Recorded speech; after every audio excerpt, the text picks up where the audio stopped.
কারণ মাথাটাই কাজ করতেছে না, ক্যামেরা নষ্ট।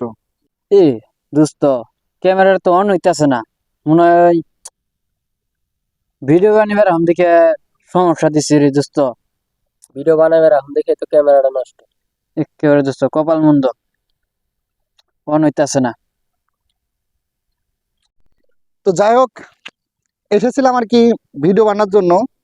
তো হঠাৎ করে ক্যামেরাটা নষ্ট হওয়ার কারণে মানে মন মানসিকতাটা নষ্ট হয়ে গেল। তো কি আর করার, শুধু আসিয়ে এই যে আলোকিত বাংলাদেশে খালি ঘোরাঘুরি করলাম, কে কোন সাইডে ভিডিও করতেছে, কে কোন সাইডে কাক নিয়ে ঘুরতেছে, সেগুলোই দেখলাম। আজকে তো আর ভিডিও করতে পারি, ভিডিও শুট নিতে পারলাম না, আজকে শুধু এগুলো দেখে মন ভরালাম, তাই না? দেখছেন, মানে এনারা অনেক দূর থেকে কষ্ট করে এসে যে শুধুমাত্র আমার সাথে ভিডিও শুট নিব এবং কাজ করব, ঠিক আছে? তো এখন থেকে এনারা আমাদের সাথে থাকবো।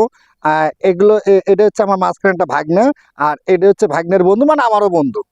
তখন ভাগ্নের বন্ধু মানে আমারও বন্ধু। তা আপনারা কি কন, ঠিক কইছি না ভাগ্নে? ঠিক কইছি না? মানে এক বাড়ির মধ্যে আর কয় সম্পর্ক করবো, এক সম্পর্কই থাক, বেশি সম্পর্কের দরকার নেই, ঠিক আছে?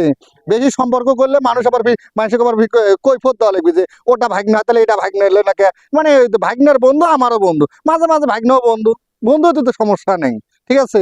তো আজ এই পর্যন্ত, ভালো থাকবেন, সুস্থ থাকবেন, আর আমাদের জন্য দোয়া করবেন।